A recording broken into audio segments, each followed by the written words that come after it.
Hi, this is Paul Palmer, and today I'm here with Natasha from Spiral Dynamics. Hey guys. Today we're going to talk about how to lead people who are dragging their heels. Now, Natasha just shared with me an interesting statistic, and that was 50% of projects fail because team members fail to collaborate. Would you like to tell us a bit more about that, Natasha? So I think the question is when people think about collaboration, they're thinking about people working together. What they're not thinking about is what gets people to engage in the process and in the project in the first place.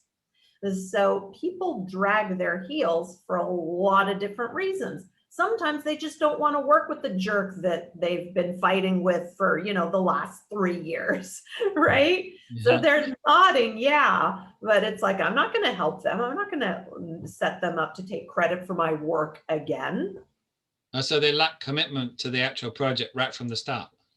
Exactly. They don't want to make someone else look good. The project is not important enough for them or for their career, or they're looking at the bad side of the project and how it can impact the success of the project can impact them negatively. Oh, I see. So So how would you look to address that? Is it by getting the makeup of the team right, or is it something else? Well, I think there are a lot of ways you can do it, Paul. One definitely is looking at the ingredients that you're putting together on the team. You're thinking of the individuals as Yeah. ingredients having to come together in this, soup or baking or whatever. But one of the things people miss is just getting people's ideas in the first place. Are you committed to this? Do you like this?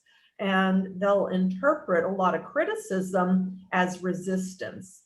Right. When people are in a space where they're willing to criticize, that's showing investment.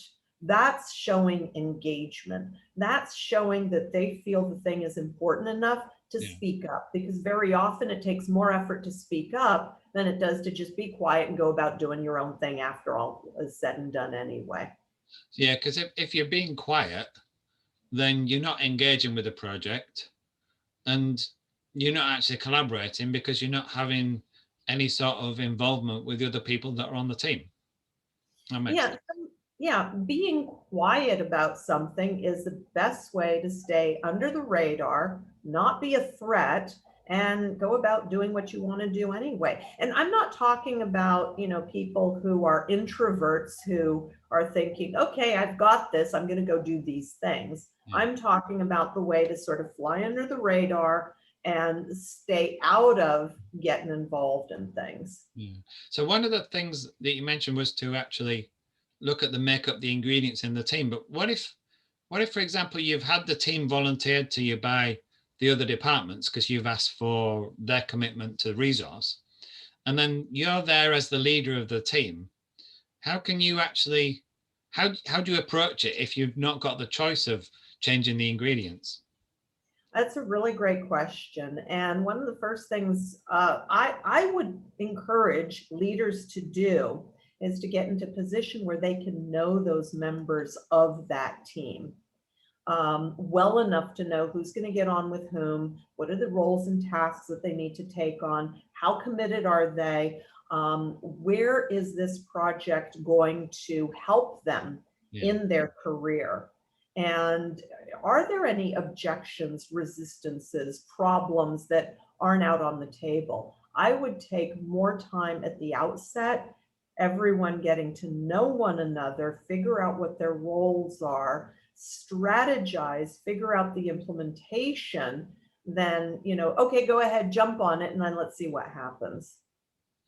Yeah. So you set the ground, you do the groundwork first rather than trying to start quickly and realizing that everything falls apart.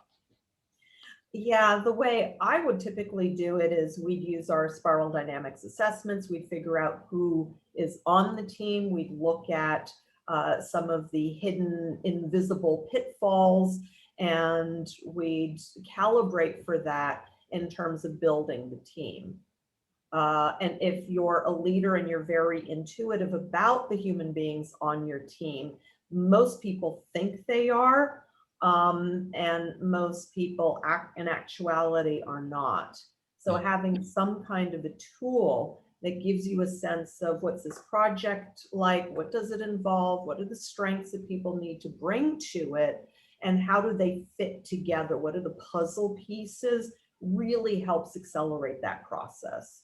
So the assessment gives you the mechanism or the structure that you can use to assemble it in such a way that they actually will work together, commit to it, and then your role as the leader is going to be easier because you've actually got a team that's then moving in the same direction.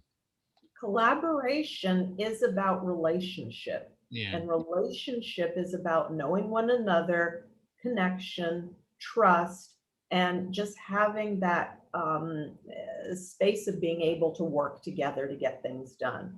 If you're looking at something saying, it needs to be done this way, and somebody else is like, no, no, no, it needs to be done this way, and then you're both dragging your feet because you each have a way to do it, and there might be a third way that's better, until there's that connection and the leader is leading the connection, not the project, you're not going to discover that third or fourth way to do it So that that will makes work sense.